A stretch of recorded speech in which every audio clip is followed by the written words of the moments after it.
Voici le cadre d'évaluation des apprentissages pour le français langue d'enseignement. Il remplacera le cadre de référence en évaluation des apprentissages au secondaire à compter du 1er juillet 2011. Le régime pédagogique et la politique d'évaluation des apprentissages sont toujours présents. Toutefois, les échelles de niveau de compétence ne seront plus obligatoires pour faire le bilan des apprentissages. Elles deviendront un outil de référence facultatif. Tous les cadres d'évaluation disciplinaire devront être appliqués par tous. Le programme de formation et la progression des apprentissages seront d'application obligatoire. Le nouveau régime pédagogique impose la pondération des 3 étapes. La pondération de l'épreuve d'écriture en 2e secondaire et maintient la pondération de l'épreuve d'écriture de 5e secondaire. Les connaissances sont évaluées officiellement. Les 3 compétences disciplinaires sont pondérées comme avant. On accorde 40% à la lecture, 40% à l'écriture et 20% à la communication orale. Qu'il s'agisse des étapes en cours d'année ou du résultat final, un résultat disciplinaire en pourcentage est calculé automatiquement à partir de la pondération des compétences disciplinaires. Pour les étapes 1 et 2, au moins une compétence doit être évaluée. Pour l'étape 3, c'est-à-dire la dernière étape, les 3 compétences doivent être évaluées. Le bulletin de la dernière étape présente un résultat final. Celui-ci est calculé automatiquement à partir des résultats des 3 étapes de l'année scolaire. 20% à la première étape, 20% à la deuxième étape et 60% à la dernière étape. En 2e secondaire, le résultat à l'épreuve obligatoire d'écriture compte pour 20% du résultat final. En 5e secondaire, aucun changement. La même pondération des 3 compétences est maintenue et l'épreuve unique d'écriture compte pour 50% du résultat final. Le résultat à l'épreuve unique figurera au relevé des apprentissages émis par le ministère. Le libellé des compétences est toujours simplifié pour permettre aux parents de mieux comprendre le bulletin. L'évaluation se fait toujours par des tâches signifiantes, contextualisées qui touchent tous les critères d'évaluation. Les tâches touchant un seul critère d'évaluation ou des aspects ciblés de la compétence permettent d'évaluer une connaissance. L'évaluation est un aller-retour entre acquérir, appliquer, comprendre et mobiliser des connaissances. Connaissances et compétences sont appelées à se renforcer mutuellement. D'un côté, les connaissances se consolident à travers leur utilisation. De l'autre, l'exercice des compétences entraîne l'acquisition de nouvelles connaissances. Faire acquérir des connaissances pose le défi de les rendre utiles et durables, ce qui renvoie à la notion de compétence.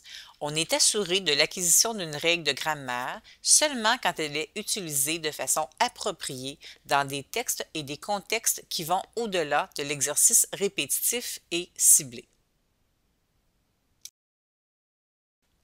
L'autonomie de l'enseignant est respectée par la loi de l'instruction publique et c'est à lui que revient le choix des instruments d'évaluation, le moment des évaluations, les différents critères d'évaluation utilisés, l'importance à leur accorder et cela selon les besoins de chacun des élèves et l'atteinte des objectifs pour chacun d'eux. On reconnaît les 4 dimensions de la lecture d'un lecteur compétent, soit la compréhension, l'interprétation, la réaction et l'appréciation.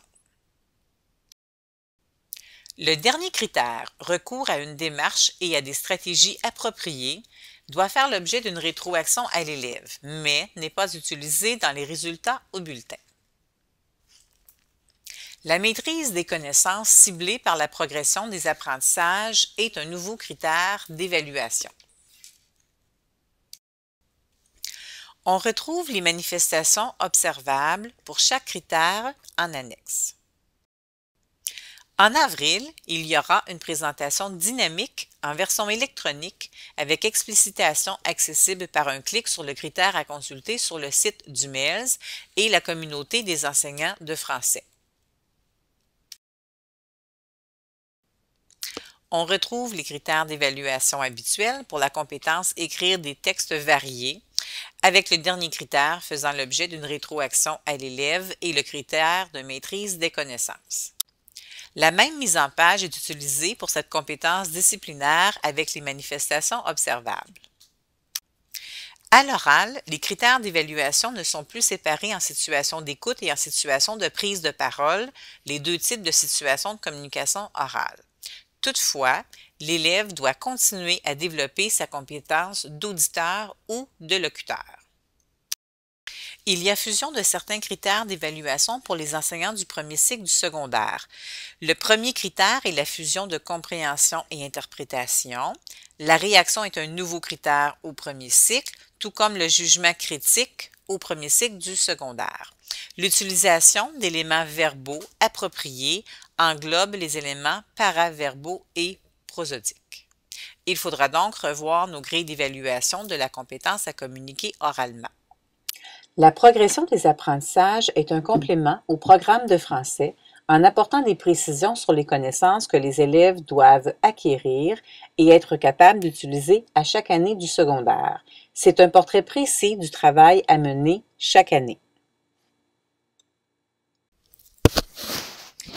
Elle sera disponible sur le site du MELS au lien suivant. Pour soutenir la planification des situations et des activités d'apprentissage, ainsi que le choix d'éléments d'apprentissage les plus pertinents selon le contexte, la progression présente des contenus prioritaires à aborder selon les familles de situations en se référant aux textes courants et littéraires sur le plan de la lecture, de l'écriture et de la communication orale. La progression est présentée sous forme de tableau qui regroupe les connaissances de façon semblable à celle des programmes disciplinaires. Chaque connaissance est associée à une ou à plusieurs années du secondaire au cours de laquelle ou desquelles elle devient un objet formel d'enseignement.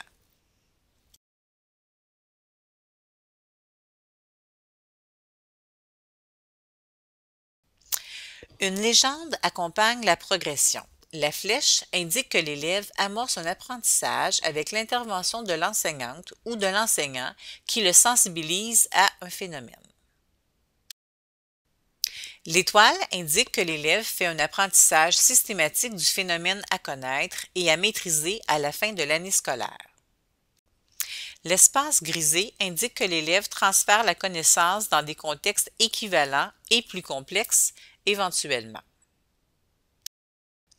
Des questions à se poser comme équipe école. Quelles connaissances seront travaillées à chacune des étapes? Sont-elles prévues à la progression des apprentissages? Les connaissances sont liées à quels critères d'évaluation? À quelles manifestations observables? À quelle famille de situations? Les tâches proposées aux élèves permettent-elles de faire une rétroaction de qualité? Les connaissances évaluées contribuent-elles à l'atteinte des attentes de fin de cycle? Quel est l'impact de ne pas évaluer une compétence aux étapes 1 ou 2 sur le résultat final? Pour la deuxième ou pour la cinquième année du secondaire, quel est l'impact d'accorder 60% aux évaluations d'écriture des élèves à la troisième étape?